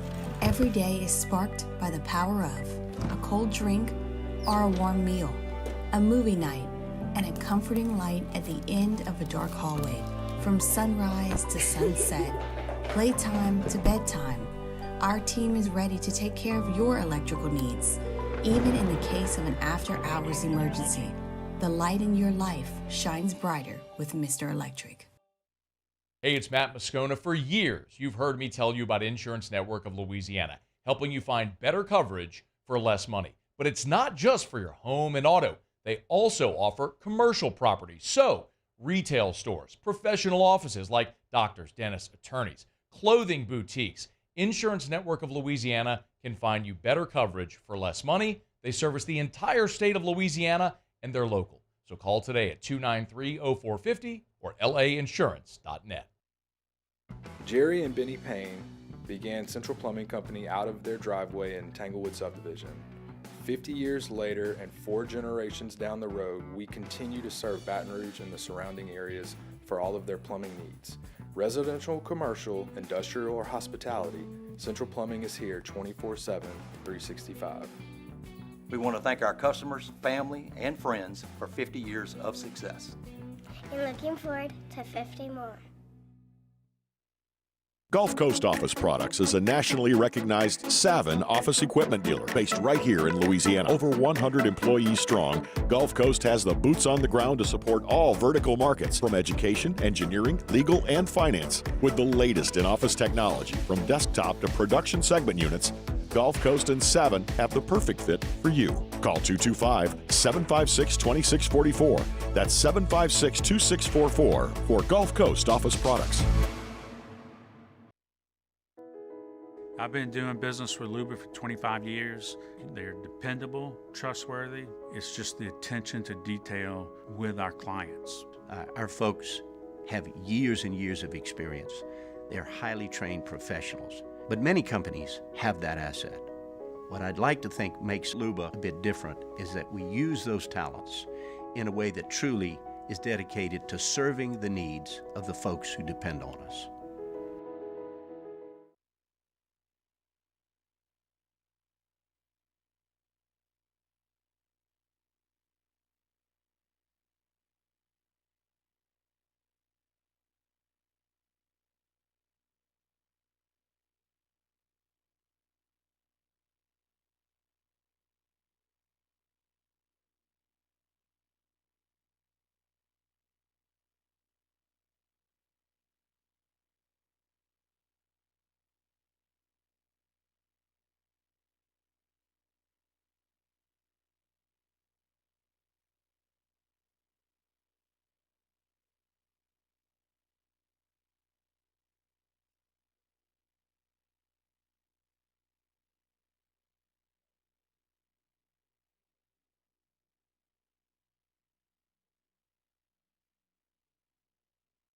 Ninety-eight point one.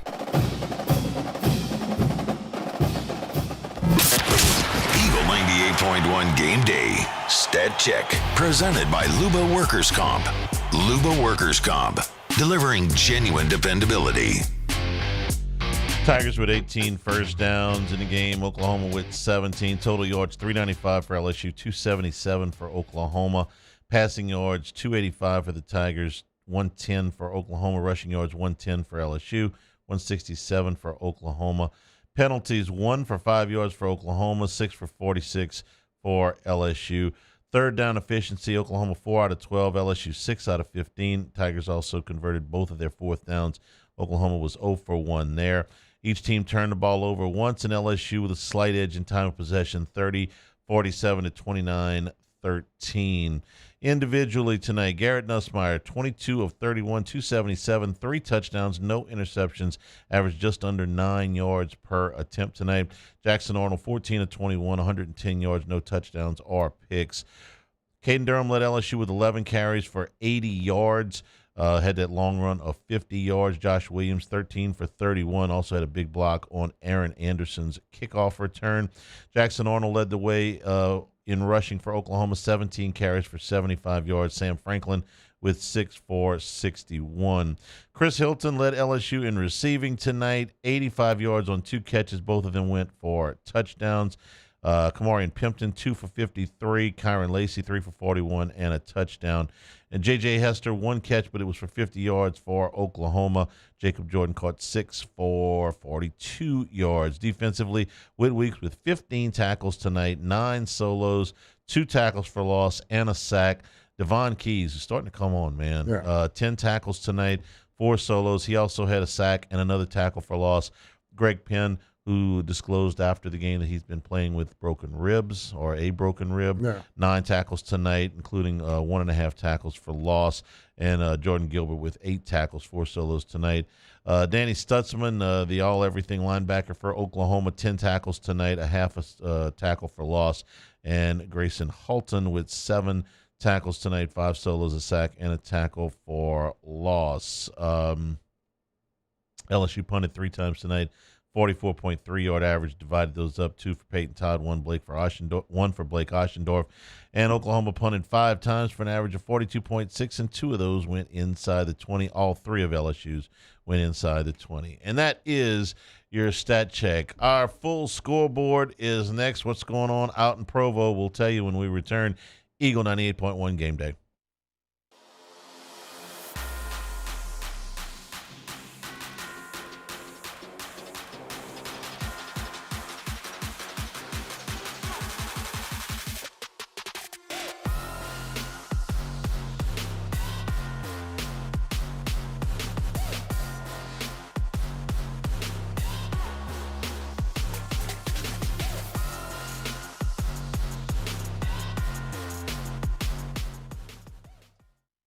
Dylan Cruz here to tell you about Six Rings Baseball and Softball Camp. If you live on the North Shore and play ball, go to Six Rings Camps with former LSU assistant coach Dan Canaveri. His knowledge is second to none, and your child will improve and have fun doing it. Camps were held at Coquille Park and Six Rings Academy in Covington with 4 sessions over the summer. Full day and morning only sessions are available from ages 7 to 13. Go to sixringsbaseball.com or call 985-206-9096.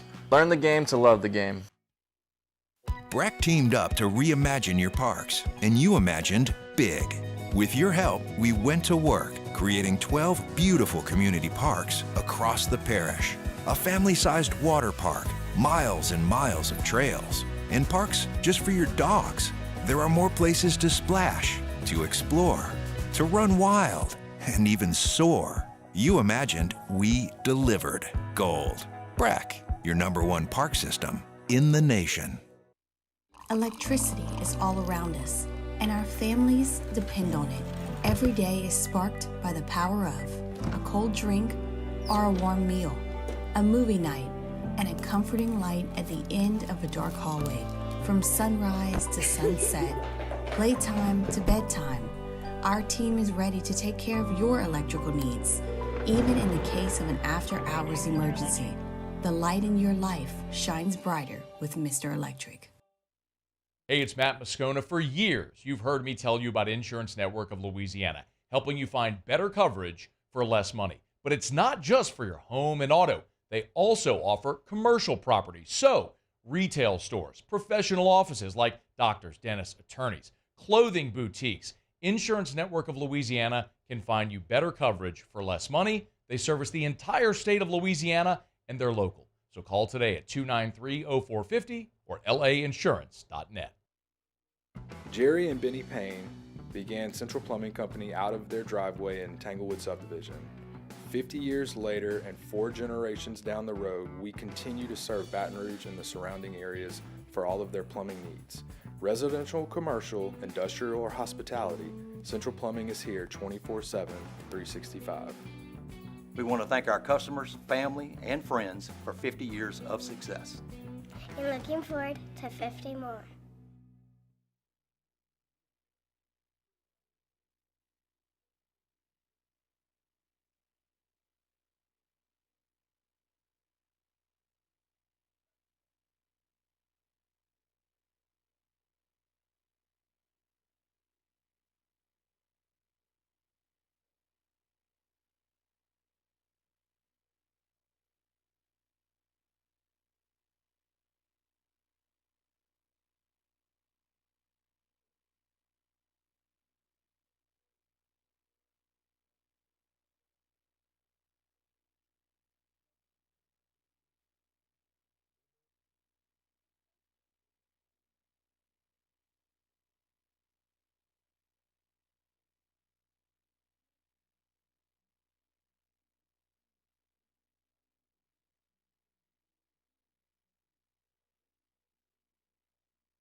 .1.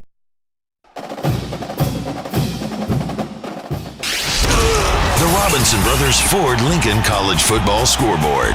Robinson Brothers Ford Lincoln on airline under the giant American flag. Okay, a couple games still in progress, but BYU, the cheer you hear is coming from Ames because BYU has just punched it in to make it 30-18 over Houston with under 3 minutes to go. That holds up. Iowa State will be in the Big 12 championship game against Arizona State. Hawaii leads New Mexico. Okay, what just happened here to my screen? 28-9. Thank you. 28-9, and I think I see what happened here. Just moved over. 28-9, midway through the third quarter. They've just gone final at Snapdragon Stadium. Favorite of Jimmy out. 31-20, Air Force beats San Diego State. Everything else is final from earlier today. Number 1, Oregon finished off the only unbeaten regular season in college football. 49-21 over Washington. Dylan Gabriel threw a couple of touchdown passes. Washington, a year after playing in the national championship game, finishes 6-6 and 4-5 in their inaugural season in the Big Ten. Big upset of the day. Michigan beats number 2 Ohio State 13-10. Multiple turnovers in the red zone for these teams today. Very ugly offensive football game.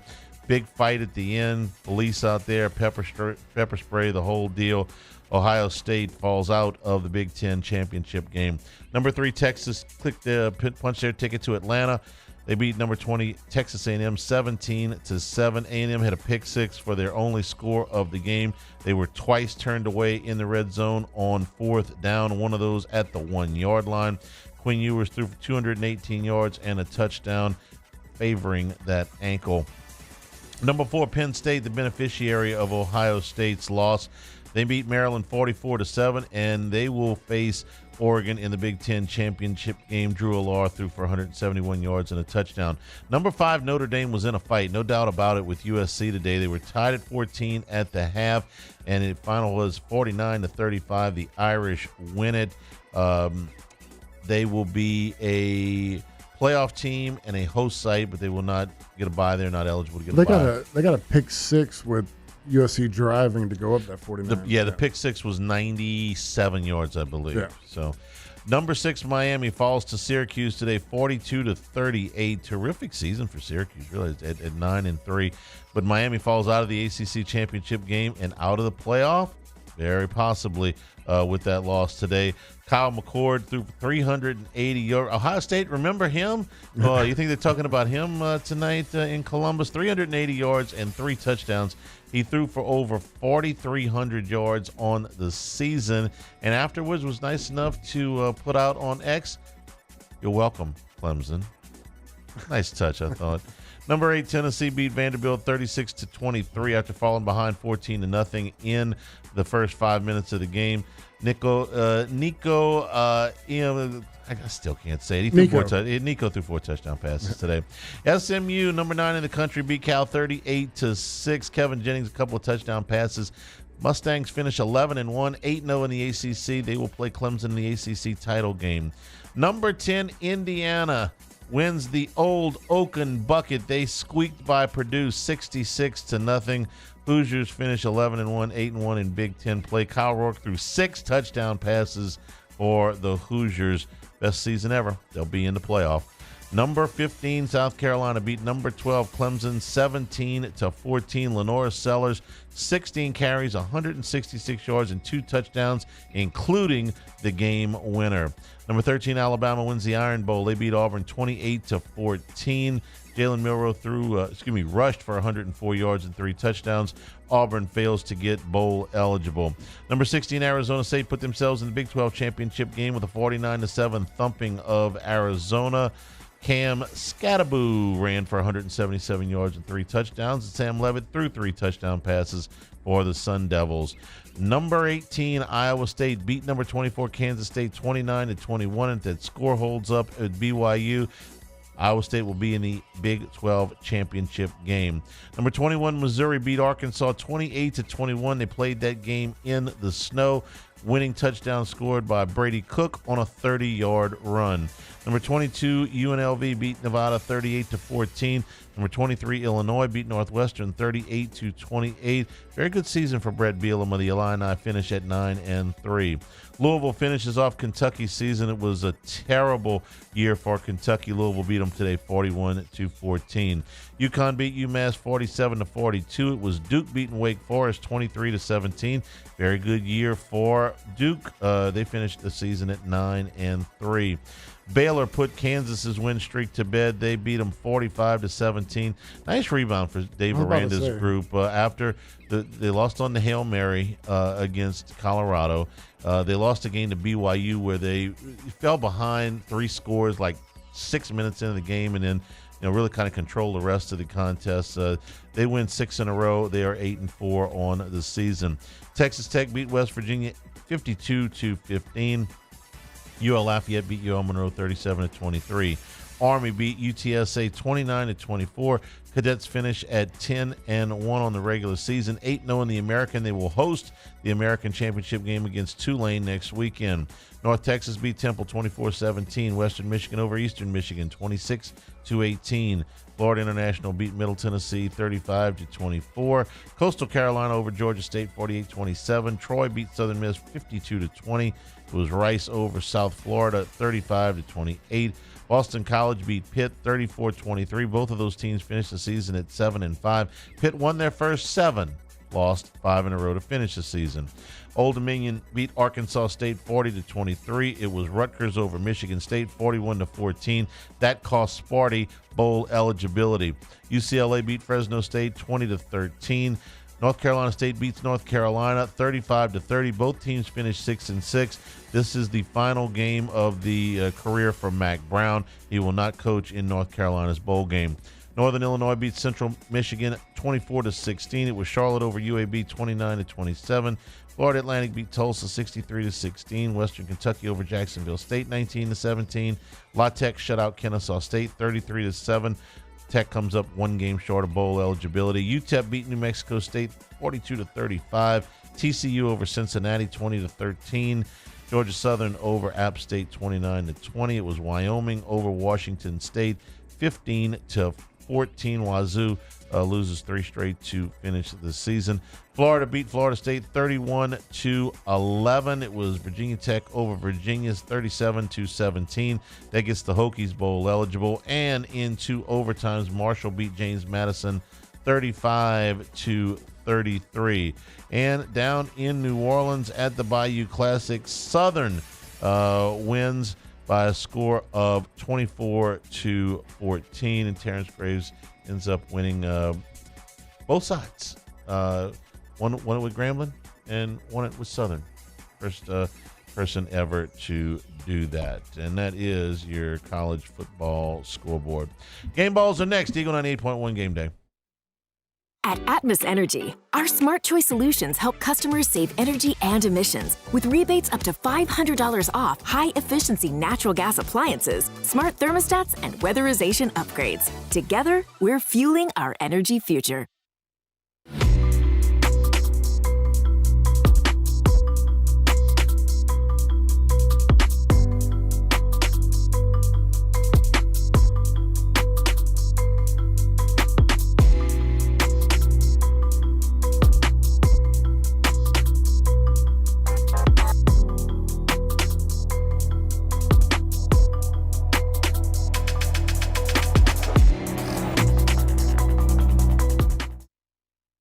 Gulf Coast Office Products is a nationally recognized Savin office equipment dealer based right here in Louisiana. Over 100 employees strong, Gulf Coast has the boots on the ground to support all vertical markets, from education, engineering, legal, and finance. With the latest in office technology, from desktop to production segment units, Gulf Coast and Savin have the perfect fit for you.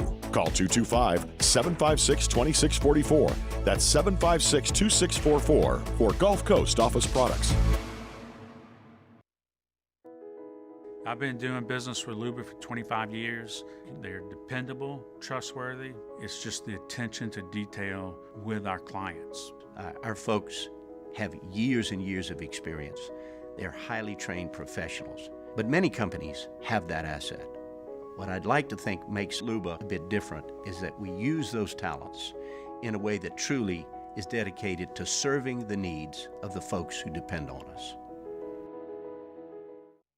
Dylan Cruz here to tell you about Six Rings Baseball and Softball Camp. If you live on the North Shore and play ball, go to Six Rings Camps with former LSU assistant coach Dan Canaveri. His knowledge is second to none, and your child will improve and have fun doing it. Camps were held at Coquille Park and Six Rings Academy in Covington with 4 sessions over the summer. Full day and morning only sessions are available from ages 7 to 13. Go to sixringsbaseball.com or call 985-206-9096.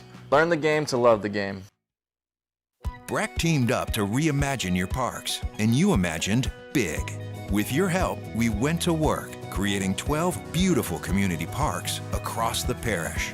A family-sized water park, miles and miles of trails, and parks just for your dogs. There are more places to splash, to explore, to run wild, and even soar. You imagined, we delivered. Gold. Brack, your #1 park system in the nation.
.1.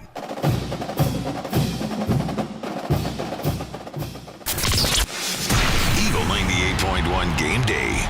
Game Balls. Presented by WCK Foundation Repair. WCK Foundation Repair. Support your home team. WCK Foundation Repair. Go ahead, man, because I got all kind of people I can There's pick. there's a lot of people I could pick, but I'm going with Chris Hilton. You know, getting the 2 deep balls tonight, 2 touchdowns, the things we've been waiting to see all year long. You know, been injured for the majority of the season, coming back and finishing on a good note. Garrett Nussmeier coming off the turf, out of the tent, out of the locker room, comes back, plays tough, couple of big runs, a lot of big throws, 3 touchdowns, no picks today. Showed a lot of toughness, No doubt. I thought. Josh Williams, last game at Tiger Stadium for him. Man, he's done a lot of good things for the program, but I liked him hustling down on the kickoff return to throw a block, 70 yards down the field, 60 yards, and Juwan Johnson too. But I'm singling out Williams because he's the senior. Anderson doesn't score without him. He's a guy that always, you know, he makes the play he's supposed to make. I mean, he's a senior, he's a leader, he's a guy that goes out there and does the dirty stuff. Devon Keys, 10 tackles, continues to come on. Weeks, 15 tackles. Weeks, 15 tackles. Dominic McKinley, 2 sacks, his first multi-sack game. And, you know, like I said, you've been on the safeties case a lot. I know it was a duck, but Sage Ryan gets a pick and almost had a second one. He gets dinged on dropping the second one, but made a good play. What did you say during film study this week? It's like, man, we've been getting on a case. Let me say something nice. Yeah. Okay? Nice job on the pick. All right. BYU putting the finishing touches on Houston right now, trying to run the clock out, and that will put Iowa State in the Big 12 championship game. All right. We're back to wrap it up here in a moment. Eagle 98.1 Game Day. The Windsor Senior Living Community in Mandeville, Louisiana is a beautiful, vibrant apartment community geared toward seniors. They are nestled right in the heart of Mandeville, where seniors live a more carefree lifestyle in spacious apartments with the peace of mind that comes from having a little extra help. Call the Windsor at 985-624-8040 to schedule a lunch and tour. Come see how the Windsor can be your passport to peace of mind. Electricity is all around us, and our families depend on it. Every day is sparked by the power of a cold drink or a warm meal, a movie night, and a comforting light at the end of a dark hallway. From sunrise to sunset, playtime to bedtime, our team is ready to take care of your electrical needs.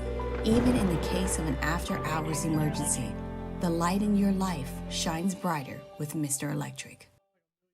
Hey, it's Matt Moscona. For years, you've heard me tell you about Insurance Network of Louisiana, helping you find better coverage for less money. But it's not just for your home and auto. They also offer commercial property. So, retail stores, professional offices like doctors, dentists, attorneys, clothing boutiques.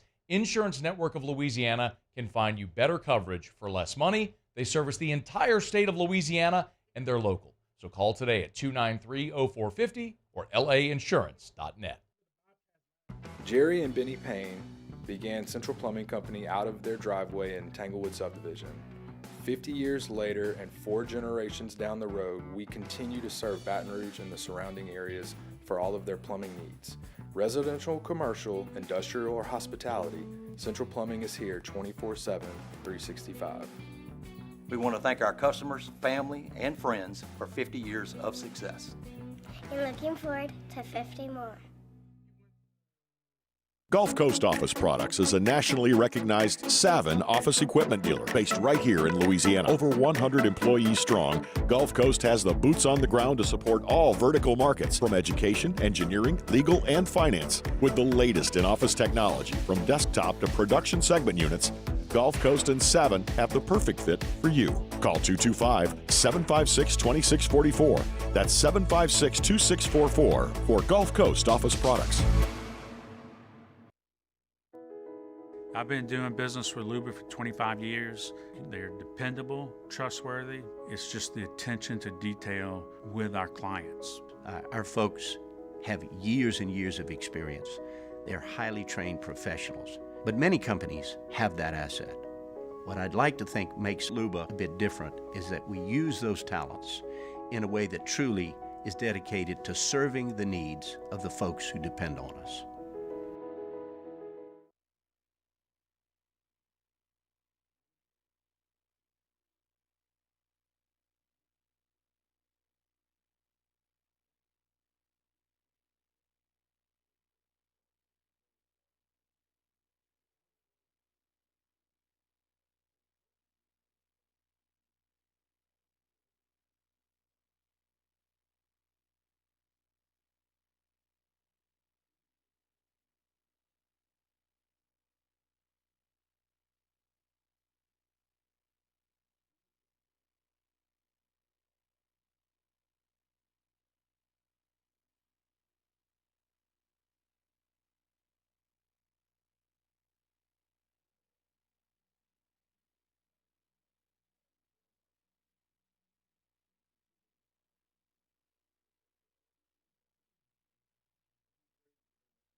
.1.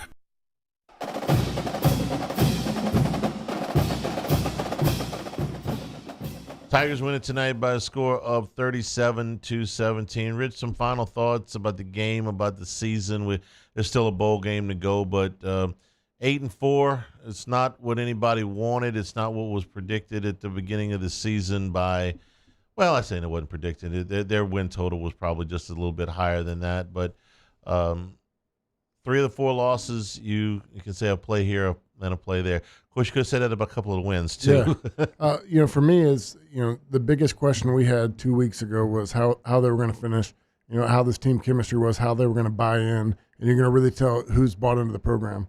The last 2 weeks, they came out and played pretty dominant football, so it seems to me that, they're bought in and really believe in what Coach is saying. Well, he had a lot to say after the game tonight, and he'll have a lot more to say, I'm sure. Wednesday's a big day. Very, very big day, and then followed by the portal recruiting that comes almost immediately on top of National Signing Day. It's going to be an important month. Busy of week December. next week. Yeah, it is now as we've turned past midnight. December the 1st. December is a big deal. Yeah. Very important for Brian Kelly. But tonight was fun. Oklahoma's first trip into Tiger Stadium results in a win for the home team, 37-17. Thanks to everybody for participating. Michael Patel, for Jordan Kinchins, for Richard Dixon. I'm Charles Henniger saying thank you and good night. LSU 37-17 winner. This has been Eagle 98.1 Game Day. You've been listening to an Eagle 98.1 special.